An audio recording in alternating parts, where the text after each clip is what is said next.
네, 오늘 함께 보실 말씀은 느헤미야 13장 10절에서 14절까지 말씀입니다. 느헤미야 13장 10절에서 14절까지 말씀입니다. 오늘 설교는 13장 전체를 할 텐데요. 읽는 것은 10절에서 14절까지만 읽도록 하겠습니다.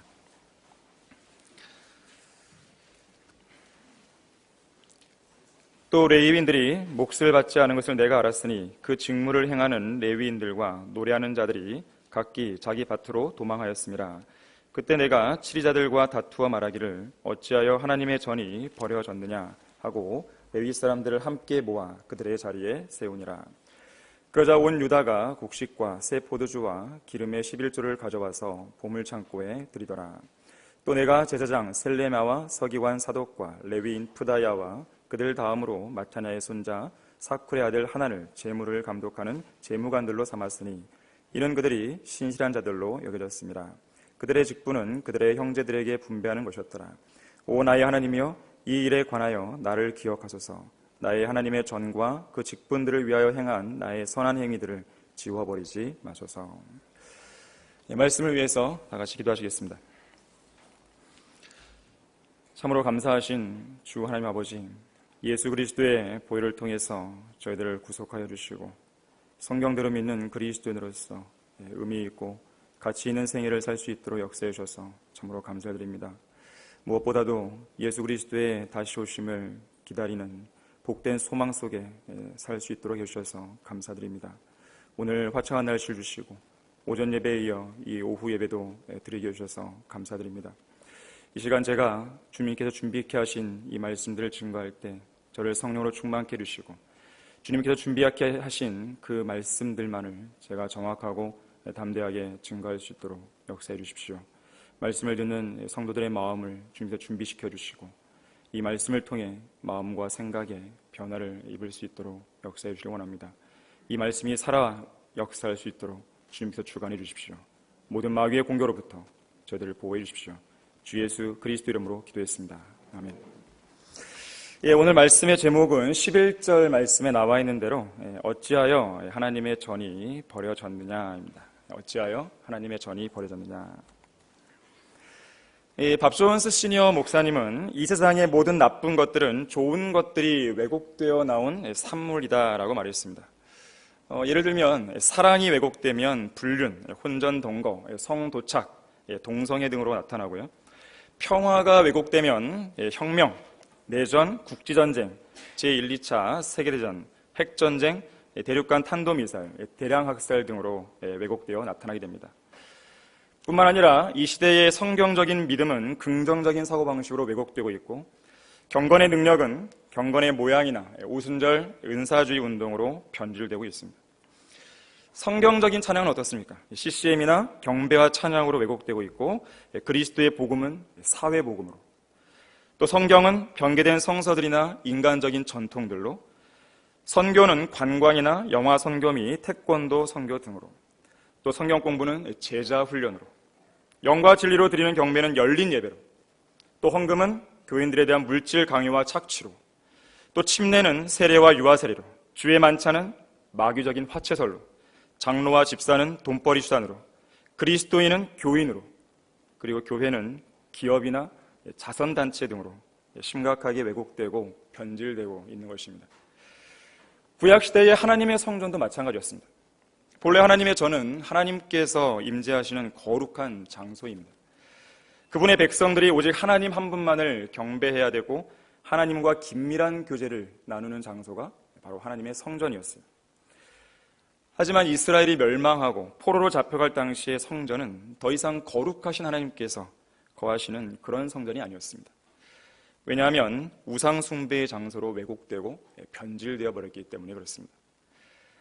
이 에스겔 8장에 보게 되면 당시 성전 안에서 벌어졌던 가증한 일들의 실상이 적나라하게 제시되어 있는데요. 예를 들면 이스라엘의 70명의 노인들이 각기 자기 방 안에 은밀하게 숨어서 성전벽에 그려진 온갖 가증스러운 짐승들의 우상들을 향해서 분향을 하고 있었습니다. 또는 성전의 대문 입구에서는 여인들이 바빌론의 신 탐무스를 위해서 슬피 울며 앉아 있었어요.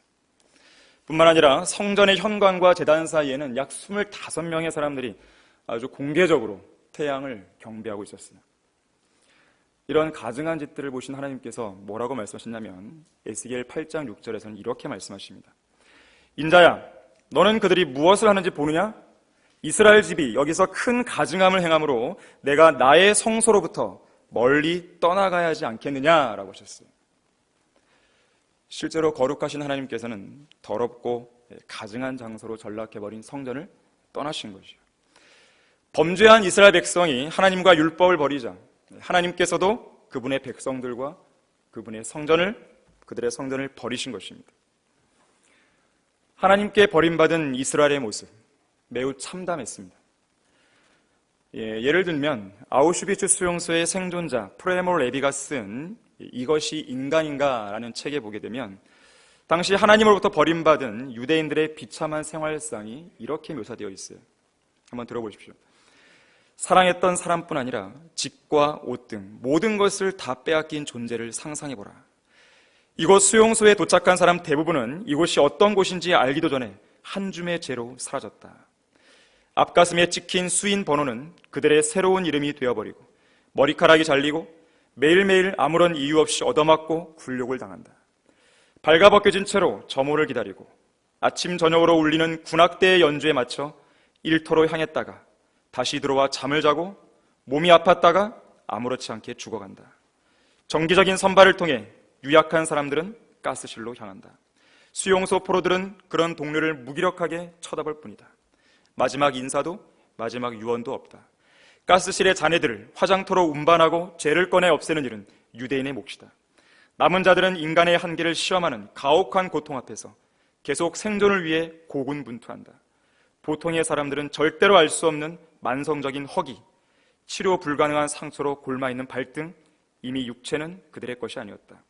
아우슈비츠라는 끔찍한 수용소에서 유대인은 더 이상 인간이 아니었고 그야말로 텅 비어있는 껍데기에 불과했다. 이카보시. 이것이 바로 하나님의 영광이 떠나버린 백성들이 겪어야 했던 비참한 실상의 단면이었습니다. 어쨌든 하나님의 영광이 떠난 이스라엘 백성은 하나님의 백성으로서의 가치를 잃게 됩니다. 하나님의 영광이 떠난 성전 역시 하나님의 성전으로서의 가치를 상실하게 돼요. 결국 성전은 마귀들과 우상들이 득실거리는 강도들의 소굴로 전락해서 불명예와 수치를 당하게 돼요. 바빌론에 의해서 완전히 파괴되었고 이스라엘 백성들은 망국의 슬픔 속에서 바빌론 포로로 사로잡혀가고 말았습니다.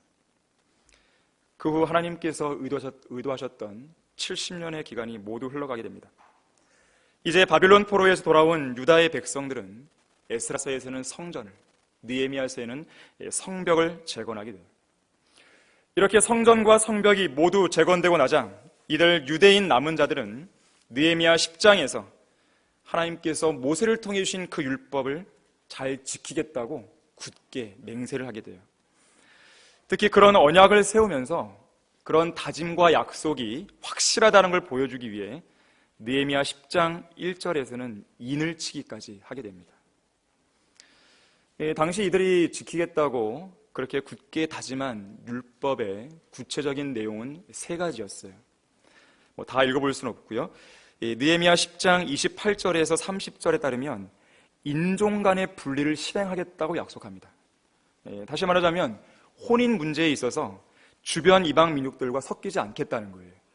성별하겠다는 것이죠. 그런 다짐을 합니다. 두 번째는 31절에 보니까 안식일을 잘 지키겠습니다 라고 하는 거예요.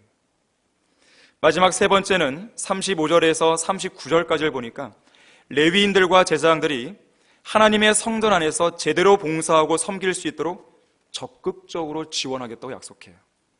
다시 말하자면 율법에 따라 하나님께 11조와 예물들을 신실하게 바쳐서 그것들을 성전 안에 쌓아놓을 뿐만 아니라 성전에서 섬기는 레위인들에게도 주겠다고 약속을 하게 됩니다.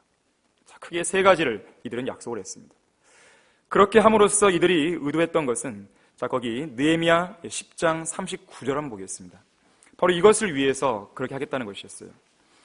이스라엘 자손과 레위 자손은 곡식과 새 포도주와 기름의 예물을 가져다가 성소의 기명들이 있는 방들, 즉 섬기는 제사장들과 문지기들과 노래하는 자들이 있는 방에 둘 것이라.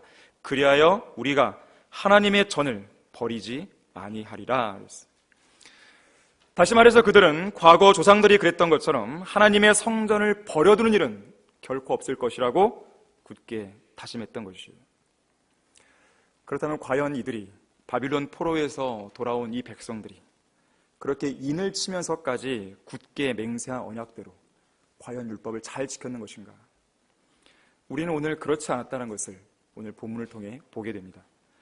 그들이 세웠던 이 언약, 인을 치면서까지 세웠던 그 언약은 시간이 얼마 지나지 않아서 산산이 부서져 버리고 말게 됩니다. 자, 거기 느헤미야 13장 6절 한번 보시겠습니다.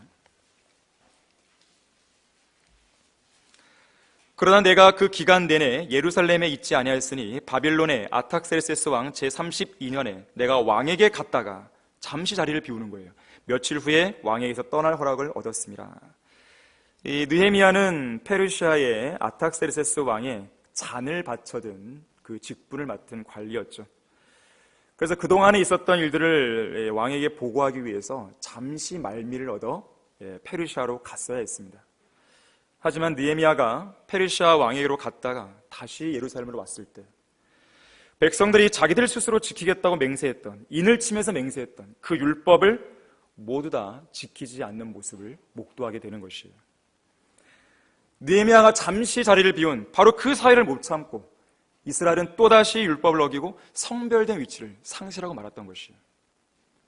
이를 본 느헤미야는 아주 통탄해하는 심정으로 본문 11절에서 이렇게 호소합니다. 어찌하여 하나님의 전이 버려졌느냐? 사실 우리가 살고 있는 이 마지막 배교한 교회 시대에도 이런 현상이 비일비재하게 일어나고 있습니다. 물론 우리가 한 가지 분명히 해둘 것은 이 시대의 하나님의 성전은 구약시대처럼 어떤 건물이 아니에요. 어떤 교회 건물이 아닌 각 성도들의 몸이 하나님의 성전입니다. 하지만 우리는 이 설교를 통해서 당시 느헤미야가 느꼈을 그 통탄하고 참담한 심정을 가지고 이 마지막 때를 향해 달려가고 있는 배교한 교회 시대의 현실을 우리는 투영해보고 몇 가지 중요한 교훈을 얻어야 되겠습니다. 자, 느헤미야 시대에 하나님의 전이 버려진 이유가 무엇인가? 우선 첫 번째로 유대인 남은 자들이 주변 이방인들로부터 온전히 성별하지 못하고 그들과 혼인관계를 맺었기 때문입니다. 세 가지 중에서 그 첫 번째를 바로 어겨버린 거예요. 이것이 가장 심각한 문제였습니다. 거기 느헤미야 13장 1절을 보시겠습니다. 그날에 그들이 백성의 청중에게 모세의 책을 낭독하였는데 그 책에 암몬인과 모압인은 영원히 하나님의 회중에 들어오지 못하리라고 기록된 것이 발견되었으니 이는 그들이 빵과 물로 이스라엘 자손을 맞지 아니하고 오히려 그들을 대적하고 발람을 매수하여 이스라엘을 저주하게 하였습니다. 그러나 우리 하나님께서 그 저주를 축복으로 바꾸셨도다. 그들이 그 율법을 듣자 혼혈의 모든 무리를 이스라엘로부터 분리하였더라 그랬어요. 그제서야 분리를 하는 것이에요. 자, 율법에 의하면 암몬인들과 모압인들은 결코 하나님의 회중인 이스라엘 안으로 들어올 수가 없었어요. 하지만 여기 3절에서 백성들이 그 율법의 말씀을 듣고 혼혈의 물리를 분리시켰던 것으로 봐서 이미 이들은 성별의 위치를 상실했던 것입니다. 심지어 이어지는 4절에 보게 되면 어느 누구보다도 거룩한 성별을 지켰어야 할 제사장, 이 제사장 엘리야십이 성벽이 재건되는 것을 지속적으로 방해해왔던 이 암몬인 토비아와 동맹을 맺기까지 하는 거예요. 5절에서는 그런 토비아를 위해서 하나님의 성전뜰에다가 큰 방 하나를 마련해 주기까지 합니다. 7절도 보십시오. 내가 예루살렘에 와서 엘리야십이 하나님의 전의 뜰들에 토비아에게 방을 마련하여 준 악행을 알았으니 그 일이 나를 심히 슬프게 하였으므로 내가 토비아의 모든 세간을 그 방 밖으로 던져버리니라. 또 내가 명하니 그들이 그 방들을 청소하였고 내가 하나님의 전의 기명들을 음식 제물과 유향과 함께 다시 그리로 가져오니라 그랬어요. 자, 그러니까 엘리야십은 백성들에게 율법과 율법에 따른 성경적 성별을 가르쳐야 할 제사장으로서의 본분을 잊어버린 것이에요. 그리고 유대인들의 대적인 토비아와 친분을 쌓으면서 아주 특별한 호의까지 베풀고 있었던 것입니다. 그래서 토비아는 레위인이 아니었음에도 불구하고 다른 레위인들처럼 백성들이 바친 제물들로 생계를 유지하게 되는 거예요. 다시 말해서 하나님께 바쳐진 돈이 엉뚱한 곳에 낭비되고 있었던 것입니다.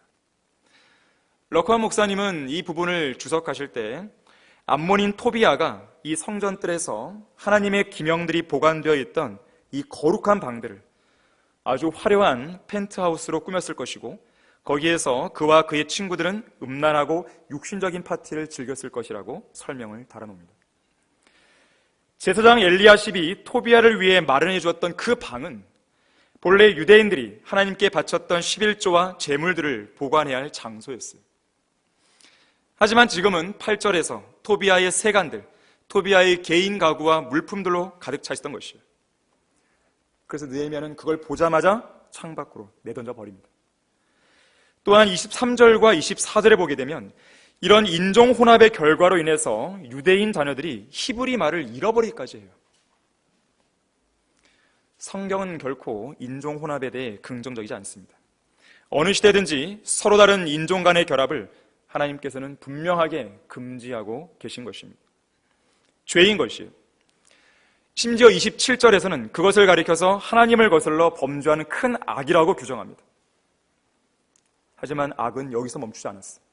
28절에 보니까 제사장 엘리야십이 한 가지 더 죄를 범하게 되는데 그의 손자 중 하나가 느헤미야와 이스라엘 대적했던 호론인 산발랏의 사위가 되기까지 합니다. 제사장들의 가문에서. 이렇게 가증스러운 범죄의 실상을 느헤미야는 가만히 보고만 있을 수 없었어요. 하나님을 위해서 의로운 분노를 표출합니다. 그런 자들을 책망하고 저주했고 심지어 그들을 때리고 머리털을 뽑기까지 했어요. 25절 보십시오. 내가 그들을 책망하고 저주하며 그들의 몇 사람을 때리고 그들의 머리털을 뽑고 하나님으로 맹세하게 말하기를 너희는 너희 딸들을 그들의 아들들에게 주지 말고 너희 아들들이나 너희를 위하여 그들의 딸들을 취하지 말라 그랬어요. 특히 28절에서는 제사장으로서 이방인과 혼인한 자를 그 직무에서 쫓아내버렸습니다. 1948년에 찰머스란 사람이 그의 저서에서 불리는 가장 큰 죄다, 용서받을 수 없는 죄다라는 망발을 늘어놨어요. 다시 말해서 하나님께서 나누시고 분리하신 그 경계를 파괴해야 한다는 것인데 이것은 철저하게 반성경적인 주장입니다. 세상과 죄로부터 분리하고 성별하는 것은 하나님의 백성으로서의 마땅한 의무예요. 성별에 관한 조금이라도 마귀에게 틈을 내어준 순간 성도의 모든 신앙 체계는 걷잡을 수 없이 무너지게 됩니다. 느헤미야보다 조금 더 앞선 시기에 에스라가 바빌론 포로에서 돌아옵니다. 에스라는 서기관이었고 제사장이었어요. 에스라 역시나 아주 청천벽력과 같은 소식 하나를 접하게 되는데 바로 약속의 땅으로 돌아온 이스라엘 백성들이 성별하지 않았다는 것이에요. 이방인들과 결혼하고 그들의 가증함을 따라 행했다는 소식이었어요. 특히 그 일에 있어서 백성들을 율법에 따라 올바른 길로 인도했어야 할 고관들, 관원들이 그 일에 가장 앞장서 있었어요. 그 어느 누구보다도 성별했어야 할 제사장들의 아들들까지 이방 여인들을 취했습니다. 그런 모습을 보고 있는 에스라, 너무 기가 막힌 거예요. 그래서 에스라 9장 3절에서는 그런 가증한 범죄의 실상을 듣고 너무 어처구니 없어서 옷과 외투를 찢습니다. 그리고 자기 머리털과 수염을 뜯고 기가 막혀 앉아 있었다는 말씀이 나오고 있습니다. 이처럼 선택받은 세대요, 왕같은 제사장이며 거룩한 민족이요, 독특한 백성으로 부름을 받은 그리스도인이 전혀 그에 합당하지 않은 삶을 살게 되면 하나님께서는 기가 막혀 하시는 것이죠. 에스라는 얼마나 기가 찼으면 자기 옷과 외투를 찢고 머리털과 수염까지 뜯었겠어요. 느헤미야는 어땠어요? 그 동일한 상황에 직면했을 때 너무 기가 막혀서 그런 어처구니 없는 짓들을 한 당사자들의 머리털을 뽑아버렸습니다. 물론 오늘날에는 우리가 느헤미야처럼 성별하지 못한 성도들의 머리털을 뽑아버릴 수는 없어요. 하지만 우리는 그런 에스라나 느헤미야의 모습을 통해서 그런 모습을 지켜보시는 하나님의 마음이 어떠할지를 읽을 수 있어야 됩니다. 에베소서 4장 30절에서는 하나님의 거룩한 영을 슬프게 하지 말라. 너희가 그로 인해 구속의 날까지 인치심을 받았느니라 그랬어요. 결코 이 말씀을 가볍게 여기지 마십시오.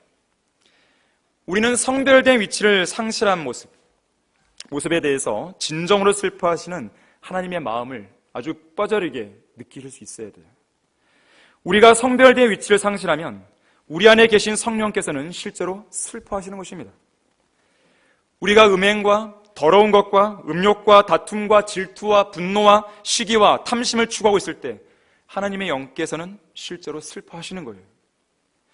우리가 육신적인 생각과 행동으로 죄를 짓는 동안 가장 슬퍼하시는 분은 온 우주에서 우리를 가장 사랑하시는 성령 하나님이심을 기억하셔야 됩니다. 그분을 슬프게 해드리는 행동은 시쳇말로 사랑하는 사람을 저버리는 일종의 배신이에요. 온 마음을 다 주기까지 사랑을 쏟아부은 상대로부터 배신을 당하면 어떤 기분이 들 것 같습니까? 그야말로 기가 차 노릇인 거죠. 하나님께서는 그분의 독생자를 아끼지 않았을 뿐만 아니라 그 모든 것을 값없이 내어주기까지 우리를 사랑하셨어요. 또한 그분의 사랑을 구원받은 우리의 마음속에 부어주셨습니다. 그런 사랑을 쏟아부은 그분의 자녀들로부터 배반을 당하시는 성령 하나님의 마음이 어떠실지 한번 숙고해 보시기 바랍니다. 이런 이유 때문에 성령 하나님께서는 종종 말할 수 없는 신음으로 우리를 위해 중보하시는 거예요. 허망한 마음으로 세상 죄인들 틈바구니에 끼어앉아 더러운 말과 방탕함으로 그들과 함께 시시덕거리고 있거나 때로는 스마트폰으로 때로는 TV 앞에서 야비하고 저속한 프로그램들을 보면서 희희낙낙하고 있을 때 성령 하나님께서는 신음하고 슬퍼하시는 것이에요. 개처럼 세상의 쓰레기통이나 뒤지고 씻고 나서도 언제 그래냐듯이 돼지같이 진창에 뒹굴고 있다든지 그런 식으로 짐승처럼 살고 있을 때 거룩한 성령께서는 무척 슬퍼하시는 것이에요. 세상 사람처럼 행동하고 세상 사람처럼 살고 있을 때 세상 죄인들에게 위축을 당한 채 세상을 향하여 복음과 진리를 담대하게 전하지도 못하는 그런 성도들의 모습을 볼 때 우리 안에 계신 하나님의 영께서는 매우 슬퍼하시는 것입니다. 앞서 언급했듯이 오늘날 교회 시대에는 하나님께서 거하시는 성전이 구약시대처럼 어떤 건물이 아니라 그리스도인들의 몸이에요. 그래서 우리가 어떤 형태로든지 죄를 짓고 온전히 성별하지 않으면 구약의 경우처럼 이카복과 같은 상황이 벌어질 수 있습니다. 물론 우리는 구원을 잃어버리지 않아요. 그러나 성령 하나님께서 무척이나 통탄해 하시는 것이에요. 우리 안에 밝혀진 조명을 꺼버리십니다. 그리고 성경에서 아무것도 깨닫지 못하게 하세요. 아무리 간절히 부르짖어도 응답하지 않으십니다. 하나님의 어떤 영광이나 능력도 그 성도 안에는 절대로 나타나지 않는 것이에요. 그런 순간 우리 안에는 영적인 암흑과 불안과 초조가 밀려옵니다. 그렇게 하나님의 영광과 능력이 사라진 성전은 성전으로서의 가치가 없어요. 성령님을 슬프시게 만드는 성전은 성전으로서의 가치가 없는 것입니다. 그러면 하나님께서는 그런 가치를 잃은 성전을 어떻게 하실까요? 구약에서는 그 성전을 파괴하셨어요.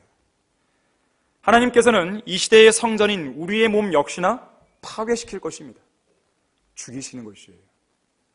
고린도전서 3장 17절에서는 만일 누구든지 하나님의 성전을 더럽히면 하나님께서도 그 사람을 멸하시리라. 이는 하나님의 성전은 거룩하며 너희는 그 성전이기 때문이라고 말씀하고 있습니다. 누군가가 잘 말했듯이 우리의 삶에서 죄 문제가 해결되지 않는다면 밤새도록 기도해도 부흥과 개혁은 절대로 오지 않습니다. 능력 있는 삶을 살고 싶으십니까? 성별해야 돼요. 영적 전쟁에서 승리하고 싶으세요? 성별하셔야 됩니다. 세상 사람들과 똑같이 생각하고 똑같이 말하고 똑같이 행동하는 사람이 거룩하신 하나님으로부터 무슨 도움을 기대할 수 있겠습니까? 성별은 거룩한 투쟁이에요. 공중에서 우리의 이름을 부르시는 주님의 음성이 들릴 때까지 반드시 지속해야 할 투쟁이고 지속해야 할 싸움인 것입니다. 죄와 나쁜 습관이 우리의 발 아래 완전히 정복될 때까지 성별을 위한 싸움을 결코 중단해서는 안 되는 것이에요. 느헤미야 시대에 하나님의 전이 벌어진 이유가 무엇입니까? 두 번째로 유대인 남은 자들이 그들에게 주어진 율법의 말씀을 있는 그대로 행하지 않았기 때문에 그래요. 특히 여기서는 안식일을 지키지 않았다라고 말씀하죠. 느헤미야 13장 17절을 보십시오. 내가 유다의 귀족들과 다투어 그들에게 말하기를 너희가 어찌하여 이 악한 일을 행하여 안식일을 더럽히느냐. 너희 조상들이 이같이 행하지 아니하였으며 우리 하나님께서 이 모든 재앙을 우리와 이 성읍에 내리지 아니하셨느냐. 그런데도 너희가 안식일을 더럽힘으로 이스라엘에 더 큰 진노를 가져오는도다 하니라 그랬어요. 유대인들에게는 안식일이 어떤 의미가 있습니까? 안식일은 하나님과 이스라엘 사이에 특별한 관계를 나타내는 표적이에요. 다시 말하자면 이스라엘은 거룩하신 하나님의 백성이라는 것이에요. 그리고 하나님께서는 그분의 백성을 거룩하게 하시는 하나님이라는 것이에요. 이것을 보여주는 중요한 표적이었어요. 그래서 그들은 대대로 반드시 거룩하게 안식일을 지켜야 했던 것입니다. 출애굽기 31장 14절에서는 그러므로 너희는 안식일을 지킬지니 이는 그것이 너희에게 거룩함이라. 그날을 더럽히는 자는 모두 반드시 죽일지니라. 그날에 일하는 자는 누구라도 그 혼이 자기 백성 가운데서 끊어지리라 그랬어요.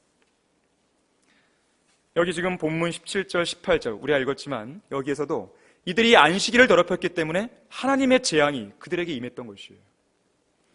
그런데도 이들은 여전히 정신을 차리지 못합니다.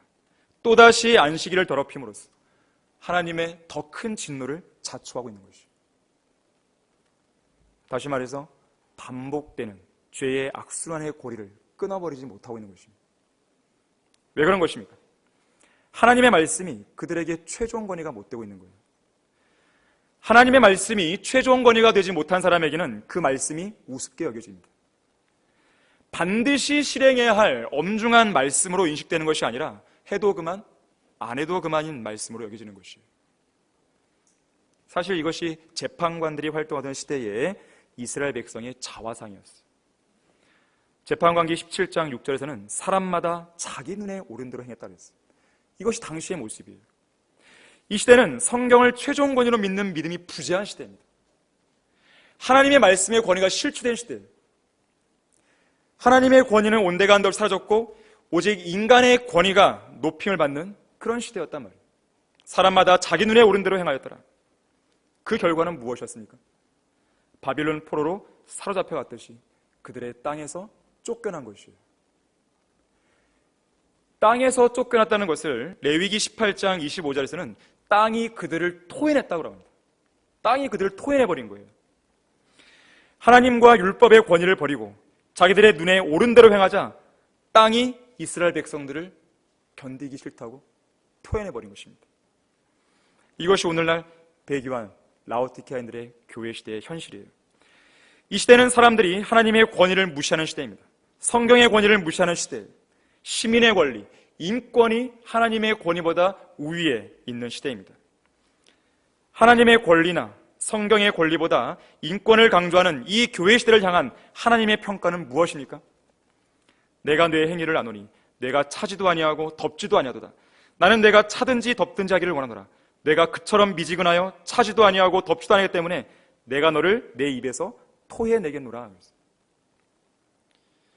더운 것도 아니고 차가운 것도 아니고 말씀을 믿는 것도 아니고 믿지 않는 것도 아니고 주님을 향한 열정이 있는 것도 아니고 없는 것도 아니고 기도를 하는 것도 아니고 하지 않는 것도 아니고 성경대로 살고 있는 것도 아니고 살지 않는 것도 아니고 눈빛은 그저 흐릿하기만 하고 성경을 공부하겠다는 것이 아닌지 설교를 듣겠다는 것인지 아닌지 주님을 향한 사랑과 열정이 있는 것인지 없는 것인지 이것도 아니고 저것도 아니고 자, 하나님께서는 그런 교회들을 토해내버리시는 거예요. 문제가 무엇입니까? 하나님의 권위를 무시했기 때문에 그래요. 말씀의 권위를 무시했기 때문에 그렇습니다. 입으로만 최종 권위를 운운할 뿐 실제 삶 속에서는 하나님의 말씀이 전혀 최종 권위가 되지 못하고 있는 것이에요. 여러분의 하루 중 모든 우선순위가 하나님의 말씀에 맞춰져 있습니까? 하나님 한 분만으로 기뻐할 수 있고 만족해할 수 있습니까? 하나님을 향한 뜨거운 열정이 있으십니까?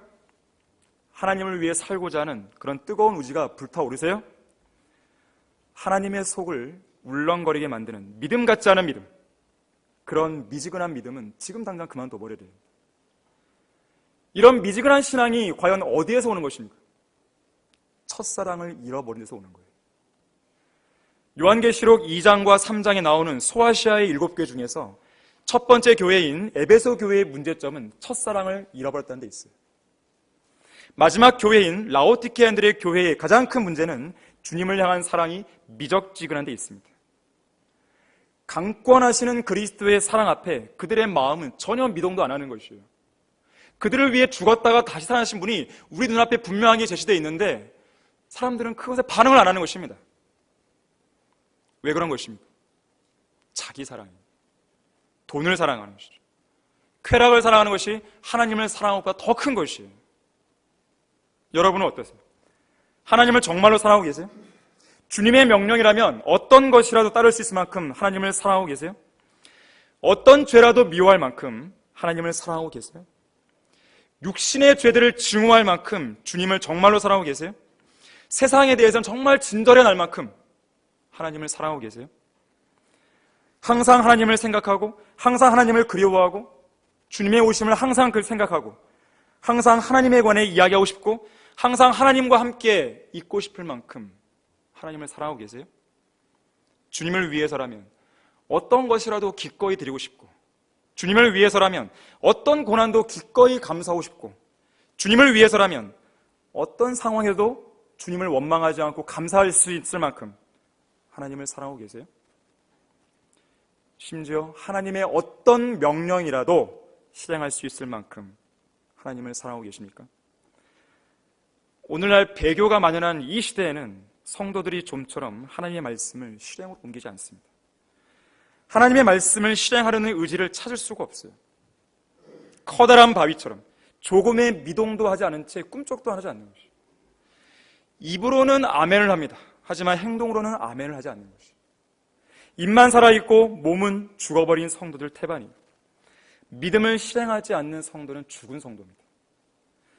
영이 없는 몸이 죽은 것 같이 행함이 없는 믿음도 죽은 것이라고 야고보서 2장 26절은 말씀하고 있어요. 살아있는 믿음은 행동하는 믿음이에요. 죽은 믿음은 행동하지 않는 믿음입니다. 살아있는 지식은 행동하는 지식이에요. 죽은 지식은 행동하지 않는 지식이에요. 살아있다면 행동하게 되어 있어요. 살아있다면 움직이게 되어 있습니다. 지구상에 살아있는 모든 생물은 움직이기 마련이에요.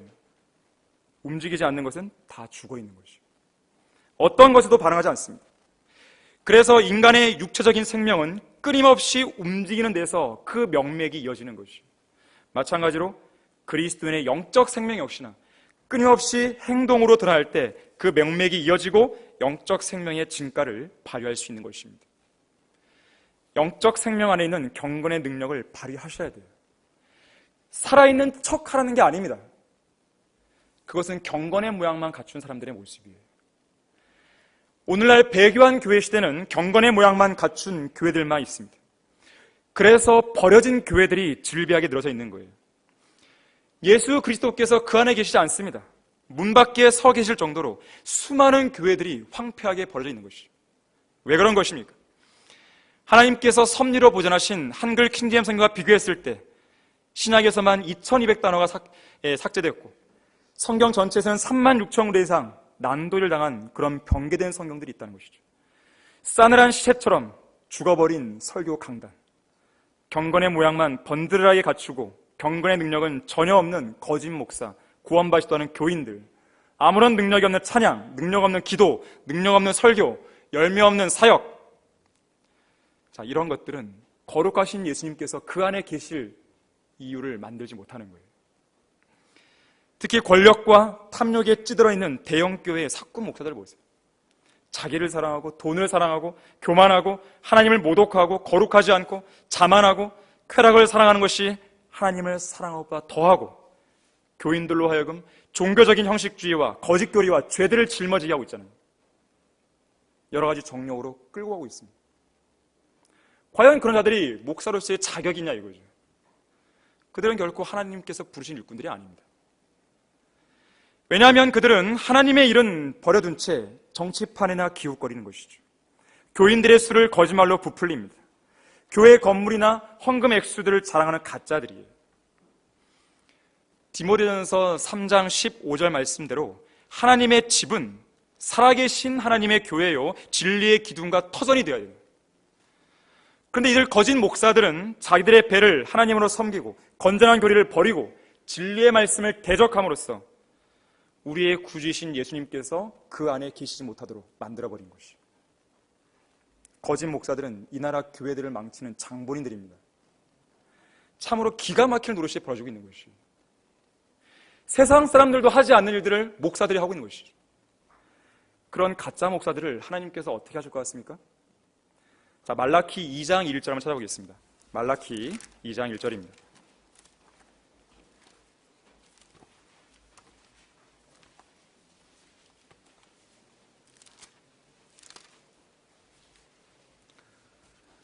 오 너희 제사장들아, 이제 이 계명은 너희를 위한 것이니라. 너희가 만일 듣지 아니하고 마음에 두지 아니하며 내 이름에 영광을 돌리지 아니하면 만군의 주가 말하노니 내가 너희에게 저주를 보낼 것이요 내가 너희의 복들을 저주하리라. 정녕 내가 이미 그것들을 저주하였나니 이는 너희가 그 계명을 마음에 두지 아니함이라. 보라, 내가 너희의 씨를 썩게 하고 너희 얼굴에는 똥 곧 너희 엄숙한 명절의 똥을 바르리니 사람이 너희를 그 똥과 함께 치워버리라 그랬어요. 율법 시대에 엄숙한 명절날 제사를 드리게 되면 제물의 내장이나 똥은 진영 바깥에 내다버리게 되어 있습니다. 그래서 예루살렘 성읍의 문들 중에는 그런 분뇨와 쓰레기를 바깥으로 치워버리기 위해서 지나다니는 똥문이 있었어요. 똥문. 느헤미야 2장 13절이 나옵니다. 그런데 이 구절들에서는 하나님께서 제사장들의 얼굴에다가 똥을 발라버릴 거라고 경고하시는 거예요. 그래서 사람들이 똥을 치울 때 얼굴에 똥이 발라진 제사장들도 함께 내다버리겠다는 것이에요. 하나님께서는 이 나라 배교한 교회의 목사들을 그런 식으로 처리하시는 것이에요. 실로 모독적인 말씀입니다.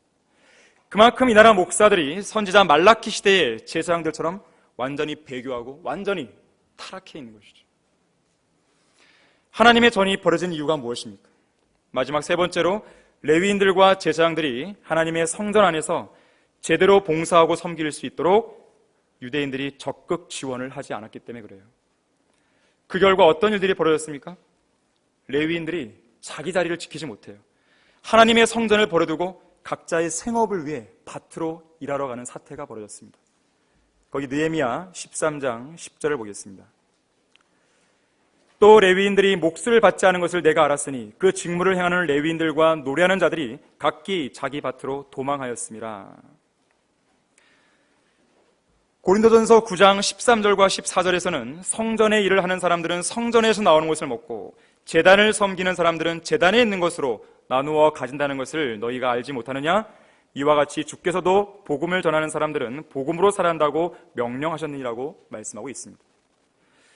다시 말해서 사역자가 생업을 위해 일하는 그 시간을 설교를 준비하고 성경을 연구하고 신방을 하고 전도지를 배포하고 구령하는 등 말씀과 기도의 사역에 전념하는 일에 써야 하는데 그 사역의 대가에 합당한 물질적인 필요를 채워주지 않음으로써 전념하지 못하도록 만들고 있는 것이에요.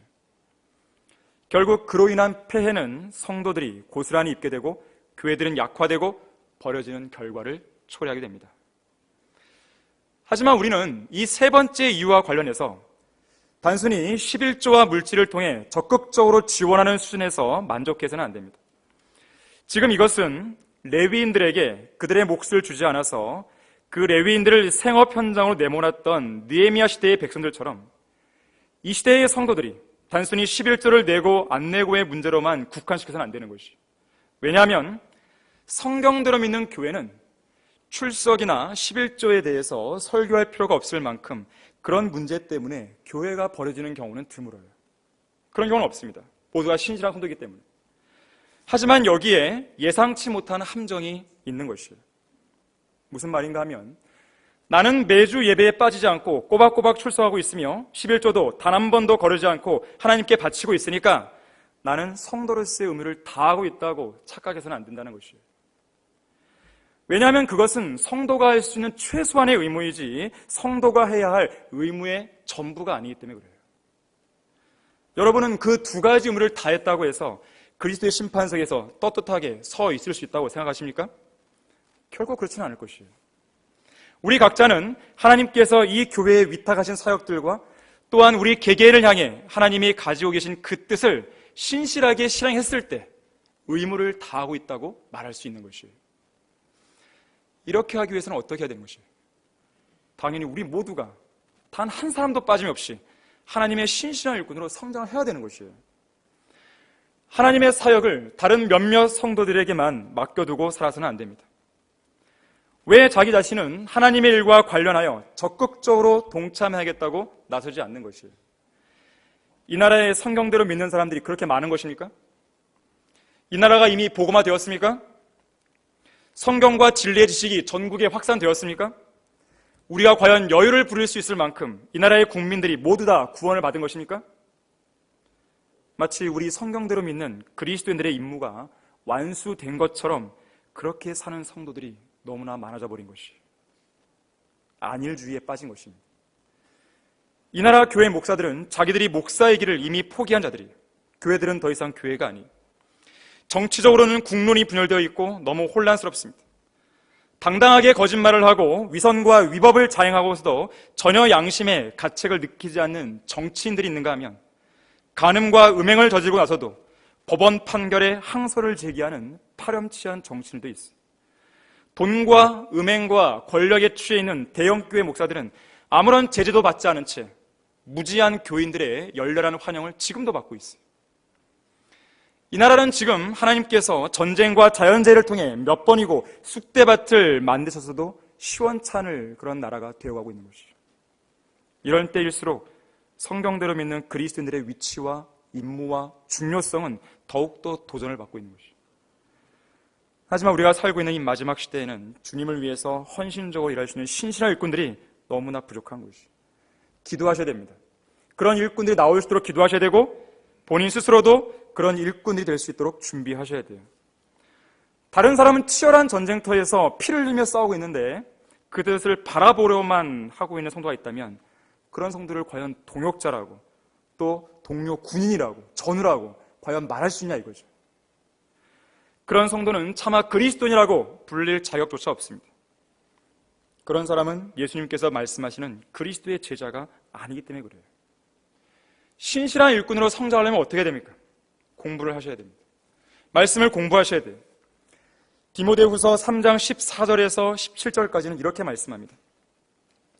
그러나 너는 내가 배운 것과 확실한 것에 꾸준히 거하라. 내가 누구에게서 배웠는가를 알며 또 어릴 때부터 내가 성경을 알았으니 그 성경은 너로 그리스도 예수 안에 있는 믿음으로 인하여 구원에 이르도록 지혜롭게 할 수 있느니라. 모든 성경은 하나님의 영감으로 주어진 것으로 교리와 책망과 바로잡음과 의로 훈육하기에 유익하니 이는 하나님의 사람이 온전하게 되며 모든 선한 일에 철저히 구비되게 하려 함이니라 그랬어요. 인풋이 있어야 아웃풋도 있는 것이에요.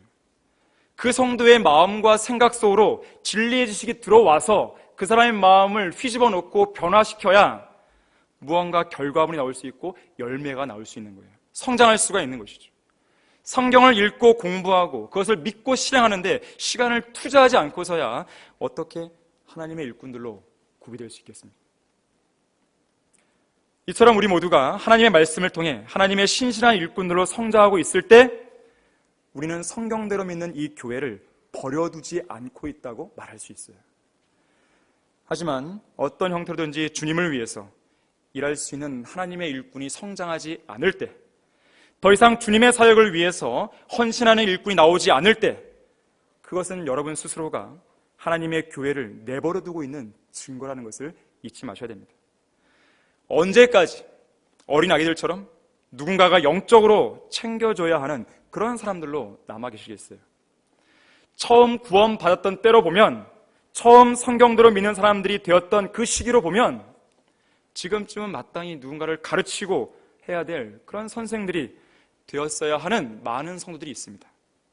그 역량을 주님을 위해 사용하지 않고 있거나 혹은 아직도 하나님의 말씀의 기초 원리들이 무엇인지 다시 배워야 하는 그런 위치에 있는 성도들이 있다면 그것만큼 하나님의 마음을 씁쓸하게 만드는 것도 없어요.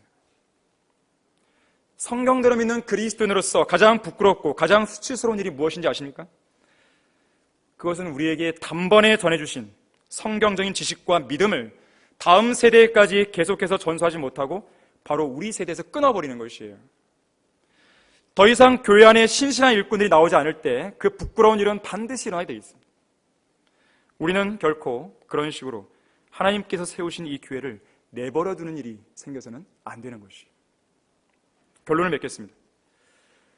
오늘 본문 14절에 보게 되면 느헤미야가 이렇게 기도합니다. 오 나의 하나님이여, 이 일에 관하여 나를 기억하소서. 나의 하나님의 전과 그 직분들을 위하여 행한 나의 선한 행위들을 지워버리지 마소서. 여기 13장에는 이 기도가 총 3번 나와요. 이 이스라엘 백성들이 분명히 3가지 사항에 대해서 지키겠다고 약속을 했지만 3가지 사항에 대해서 실패를 했어요. 그리고 느헤미야가 그 3가지 사실을 다시 회복시킵니다. 그렇게 회복시키는 가운데 이 기도를 총 3번 드리게 되는 거예요. 14절에서는 레위인들을 안정적으로 지원하는 문제를 해결하면서 그렇게 강구했고요. 22절에서는 안식일을 지키는 문제를 회복하면서 그렇게 강구했어요. 31절에서는 인종 혼합 문제, 성별의 위치를 다시 회복시키면서 이런 강구를 드리게 됩니다. 느헤미야는 또다시 찾아온 국가적인 위기와 문제 앞에서 우리가 본문 11절에서 보듯이 어찌하여 하나님의 전이 버려졌느냐라고 탄식하며 통탄했어요. 하지만 느헤미야는 탄식으로 끝내지 않았습니다. 그런 현실 앞에 낙담하거나 주저앉지도 않았어요. 오히려 힘과 용기를 냈습니다. 하나님의 전이 버려진 근본적인 원인들을 용기 있게 하나씩 해결해 나갔어요. 오늘날 버려진 교회들이 질비한 이 마지막 배교한 교회 시대에 하나님께서는 느헤미야처럼 주님을 위해 용기를 낼 한 사람을 찾고 계십니다. 느헤미야는 민족이 처한 현실과 예루살렘의 황폐함을 보았을 때 하나님을 위해서 일어나고자 용기를 냈던 사람이에요. 그리고 그 일을 수행하는 과정에서 많은 반대와 시련과 어려움이 있었지만 주님을 온전히 신뢰함으로써 용기를 잃지 않았어요. 결국 하나님이 지시하신 명령을 완수해냅니다. 하나님의 능력을 힘입어서 용기 있게 문제를 해결함으로써 민족의 위기를 타개해 나간 것이에요. 자, 하나님께서는 우리에게도 힘과 용기를 내라고 말씀하세요. 이제 곧 주님이 오시니까 조금만 더 힘을 내라고 말씀하십니다. 하나님의 일을 위해서 담대하게 일어나라고 말씀하시는 거예요. 잠언 28장 1절에서는 악인들은 쫓는 자가 없어도 도망치나 의로운 자들은 사자처럼 담대하니라 그랬어요. 이어지는 잠언 28장 2절에서는 땅의 죄거로 인해 그곳에 통치자들이 많아져도 그 나라는 명철과 지식이 있는 한 사람으로 인하여 오래 간다 그랬어요. 하나님이 찾으신 사람이 바로 이러한 사람이에요. 느헤미야와 같이 용기 있게 주의 명령을 실행하는 그런 한 사람이 되기를 바라시는 하나님의 요구에 대해서 여러분 모두가 신실하게 응답하기를 바라는 것입니다. 다 같이 기도하시겠습니다. 참으로 감사하신 주 하나님 아버지, 저희들에게 이 오후에 귀한 말씀으로 도전을 줘서 감사드립니다. 우리에게 주신 이 말씀들 우리가 지식적으로만 알지 않게 해주십시오. 우리가 배웠고 또 깨달았고 들었던 이 말씀들을 우리의 생활 속에 온전히 실행하고 적용하게 해주시고 또 그런 가운데 열매를 맺어서 하나님을 기쁘시게 될 수 있도록 인도해 주십시오. 주님 오실 날이 얼마 남지 않았습니다. 그것은 예언적으로도 또 이 시대를 보건대 그것은 더욱더 분명합니다. 우리가 늘 깨어 있어서 기도하는 가운데 우리에게 주어진 믿음의 선한 싸움과 믿음의 경주를 온전히 마칠 수 있도록 도와주십시오. 우리 모두가 단 한 사람도 예외가 없이 어떠한 형태로든지 주님을 신실하게 섬기다가 주님께 들림받을 수 있도록 인도해 주시길 원합니다. 모든 걸 감사드리며 주 예수 그리스도 이름으로 기도했습니다. 아멘.